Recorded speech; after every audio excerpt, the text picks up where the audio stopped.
O Bloco de Esquerda publicou um manifesto eleitoral para estas eleições no seu site. Esse manifesto faz uma atualização do programa que consideramos que está em vigor, que é o programa das últimas eleições, que é um programa detalhado, que aborda todos os temas importantes e tem as propostas do Bloco de Esquerda para o país. Ainda assim, consideramos que este manifesto deveria identificar as grandes preocupações, as grandes prioridades a que é preciso dar resposta, nomeadamente na habitação, mas também nas desigualdades e na taxação das grandes fortunas e no trabalho por turnos, na saúde, no custo de vida, nas questões ambientais e económicas que consideramos mais relevantes. Eu queria, nesta conferência de imprensa hoje, destacar um desses pontos, que é o mais importante hoje e que é atualizado face ao programa eleitoral que o Bloco de Esquerda apresentou nas últimas eleições. E diz respeito à habitação. Portugal tem as casas mais caras face aos salários desde que há registro, ou seja, desde 1995, não há dados anteriores. E tem também as casas mais caras em relação aos salários da OCDE. Já passámos os níveis da União Europeia, já temos das casas mais caras em relação aos salários do mundo. Nos últimos anos, os preços aumentaram 121%, 81% acima dos valores da inflação. Ou seja, os preços das casas aumentaram em Portugal de forma desproporcional face aos salários, o que faz com que a maior parte das pessoas não consigam aceder a uma habitação digna e adequada às suas necessidades. Nós conhecemos a realidade do país, ainda assim vale sempre lembrar. Os preços hoje em dia para uma casa de 60 metros quadrados, que facilmente compreendemos que não é uma casa que se adequa a todas as famílias, é uma casa relativamente pequena, para arrendamento são 1.300 euros em Lisboa, a maior parte da população não ganha 1.000, são 1.050 euros no Porto e 852 euros em Faro. Em Braga são 636 euros. São os preços por 60 metros quadrados. Se, em vez de arrendar, estivermos a olhar para a compra do imóvel, são 333 mil euros em Lisboa por 60 metros quadrados. São 222 mil euros no Porto e são 185 mil euros em Faro. Ou seja, a habitação está a preços impossíveis para os salários que são praticados em Portugal. É hoje uma condição de empobrecimento de uma parte generalizada da população e é o maior problema ao qual temos que dar resposta. O problema da habitação foi criado por medidas erradas e irresponsáveis de sucessivos governos que vão desde o Partido Socialista até o governo do PSD. Foi a liberalização das rendas que permitiu a rei da selva instalada nos mercados de arrendamento, foi o turismo que foi consumindo uma parte importante do mercado e do parque habitacional. Em 2024, o Porto licenciou, só em 2024, mais 122 hotéis. Em Lisboa, nos próximos anos, vão abrir mais 54 hotéis. Há mais camas a abrir em poucos anos em hotéis do que em casas construídas ao abrigo dos programas de construção pública que foram tão anunciados ao longo dos últimos anos. O programa dos vistos Gold contribuiu para o aumento dos preços, 89% dos vistos Gold foram entregues ao imobiliário e ainda o programa do regime dos residentes não habituais contribuiu para o aumento dos preços. Eu recordo que em 2025 esse programa terá um custo de 1.700 milhões de euros. Benefícios fiscais entregues a residentes não habituais para passarem uns dias em Portugal e comprarem a sua casa não pagando os impostos devidos.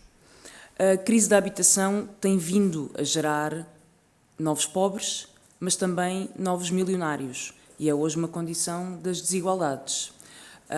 Vivemos, por um lado, uma crise social, estamos a ver as barracas a voltarem, estamos a ver pessoas a viverem nas ruas em tendas, apesar de trabalharem, pessoas que se têm que deslocar para muito longe do seu local de trabalho para conseguir ter uma casa, e isto tem consequências, porque passam mais tempo em transporte, menos tempo com os filhos, mais tempo em deslocações e menos qualidade de vida, e isto é a realidade de milhares, de milhões de portugueses hoje em dia. Mas, ao mesmo tempo que isto acontece, os bancos, os 5 maiores bancos, lucraram só no ano passado 5 mil milhões de euros. Ao mesmo tempo que a pobreza aumenta, a taxa de retorno média dos fundos de investimento imobiliários portugueses foi de 35% no ano passado. Há um fundo imobiliário português que teve uma rentabilidade em 2023 de mais de 2000%. A crise da habitação da maioria é o enriquecimento de muito poucos e a condição de desigualdade no nosso país, e é por isso que é preciso resolvê-la. Eu tive a oportunidade de ler o programa do Partido Socialista, que foi ontem apresentado por Pedro Nuno Santos, à procura de novas medidas de habitação, à procura de medidas que se atualizassem face ao agravamento da crise social, face ao agravamento da emergência, da urgência de uma resposta que não é para daqui a 10, 15, 20, 50 anos, é para hoje, porque é hoje que as pessoas precisam de uma casa e não a têm. E devo dizer que não encontrei essas respostas. Não há medidas no programa do Partido Socialista para baixar o preço das casas. Nenhuma daquelas medidas vai baixar o preço das casas. Insiste-se exatamente nas mesmas propostas que arrastaram o problema até hoje, que deixaram os preços aumentar, que terão talvez um impacto daqui a 20 anos no mercado de habitação, mas que abandonam a população hoje. E eu, por isso, queria apresentar também as propostas do Bloco de Esquerda para a Habitação, que têm esta preocupação. As propostas do Bloco de Esquerda são para baixar o preço das casas. São propostas para responder a uma emergência social, são propostas que compreendem a importância da habitação na vida das pessoas e no combate à pobreza e às desigualdades sociais. E que querem baixar o preço das casas agora. Porque é agora que as pessoas precisam de casas baratas. Porque há uma geração que já não aguenta mais. Tem 40, tem 50 anos e não conseguiu ainda ter a sua independência, ter a sua casa. Os jovens não conseguem sair de casa ou estão a emigrar. E há as pessoas mais velhas com grandes problemas de habitação também. A primeira medida que queremos apresentar é o teto às rendas. Temos vindo a falar desta medida. Ela é a forma mais eficaz de controlar o preço da habitação imediatamente.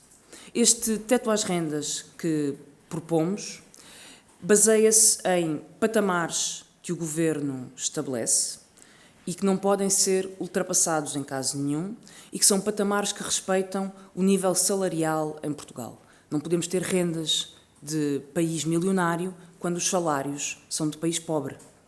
É impossível, porque os trabalhadores precisam de uma casa para poderem viver. Depois de estabelecidos estes patamares que dão uma orientação em relação ao nível salarial e de vida e económico do país, a renda a cobrar a cada imóvel depende dos critérios de cada imóvel, ou seja, da qualidade, luz, ventilação, eficiência energética, equipamentos, depende do tamanho da casa, os metros quadrados, a tipologia, e depende também da localização de cada casa.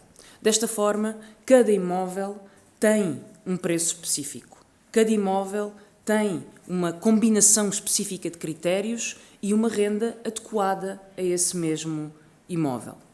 Esta proposta deste modelo de teto às rendas aplica-se a todos os novos contratos e a todas as renovações de contratos, permitindo baixar já o preço das casas, tanto dos novos contratos como daqueles que vão entrando no mercado de arrendamento, porque sabemos que hoje em dia os contratos são de muito curto prazo.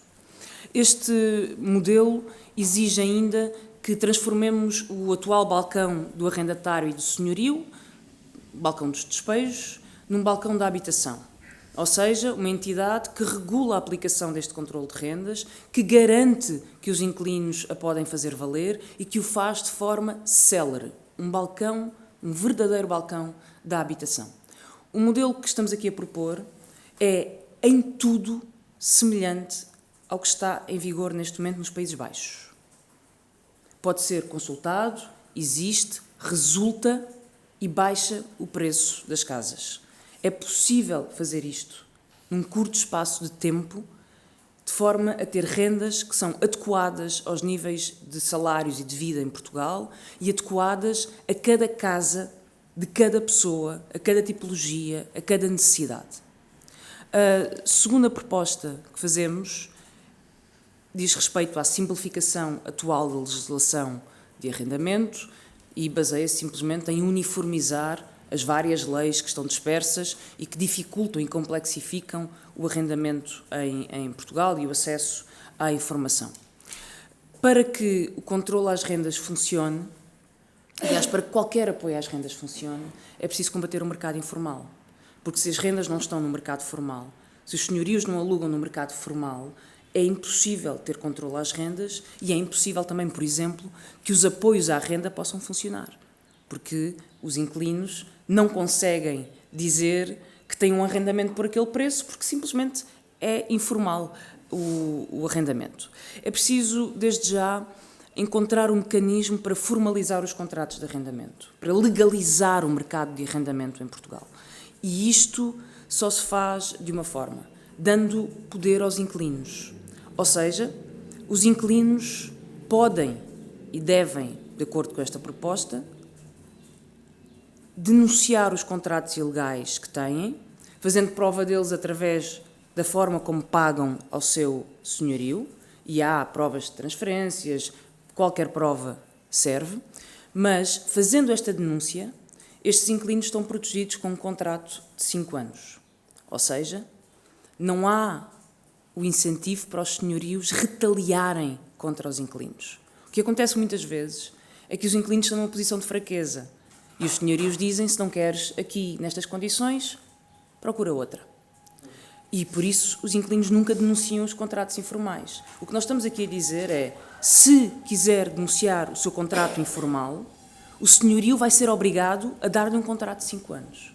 E, portanto, os senhorios têm um incentivo para formalizar os contratos e os inquilinos têm um incentivo para formalizar os contratos. E tudo isto tem tetos máximos para ser feito e, portanto, controlando o preço das rendas. A quarta medida que achamos que é importante neste momento é uma moratória à construção de novos hotéis. A construção de novos hotéis está desenfreada, sobretudo em Lisboa e no Porto. Em sítios onde há uma enorme pressão urbanística, justifica-se uma moratória para a construção de novos hotéis, o que quer dizer que não se constroem mais hotéis. Não se constroem mais hotéis. Está demasiado parque habitacional a ser desviado para o turismo e para hotéis e a crise habitacional é demasiado grave para que isto possa acontecer. Mais uma vez, Portugal não será o único nem o primeiro país a fazer isto.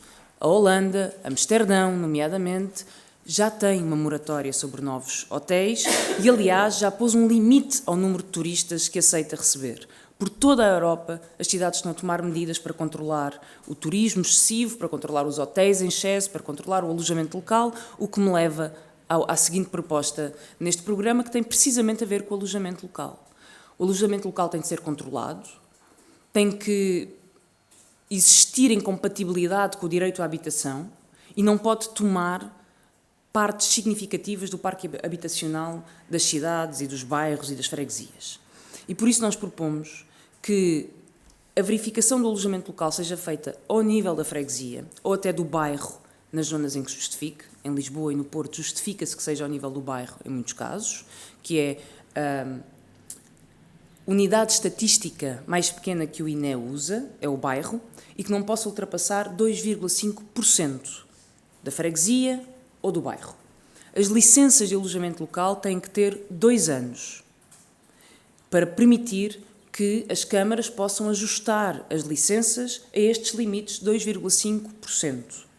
À medida que vão caducando, deve haver uma regra para caducarem, em primeiro lugar, as licenças que pertencem aos proprietários que têm mais do que um alojamento local. Ou seja, caducarem as licenças das grandes empresas de alojamento local, privilegiando os pequenos proprietários que só têm uma unidade de alojamento local. E com esta medida nós conseguimos imediatamente reduzir a quantidade de alojamento local e injetar essas casas no mercado de arrendamento, onde elas são úteis e certamente muito necessárias. Uma última proposta, brevemente, e que tem a ver com a nova construção. Os novos programas de construção não estão a resultar. A construção não aparece, e a que aparece é a construção de luxo. Qualquer pessoa que passeie pelo país, que ande pelo país, vê muita construção a acontecer. Há muitos prédios a serem construídos. Em Lisboa há imensos prédios a serem construídos. Em Oeiras, no Porto, há prédios a serem construídos. Mas as pessoas sabem, quando passam à frente desses prédios, esta casa não é para mim. Este prédio não é para mim. São prédios de luxo. São condomínios de luxo. Não são casas que as pessoas podem pagar. E é por isso que é necessário ter uma regra que diga que em qualquer construção privada de um prédio tem que haver 25% reservado a custos acessíveis. 25% de toda a nova construção tem de ter regras para os seus preços. Porque só assim garantimos, por um lado, que não criamos guetos onde vive a classe média e os centros das cidades onde vivem os ricos, e que a cidade se torna, e as cidades se tornam acessíveis a todas, e que a nova construção é acessível a toda a gente e não apenas uma forma de construção para ricos e de luxo. E este é o conjunto de propostas que vos queria apresentar agora, sem prejuízo depois, ao longo dos próximos dias, podermos atualizar algumas delas e até ter mais propostas para a habitação.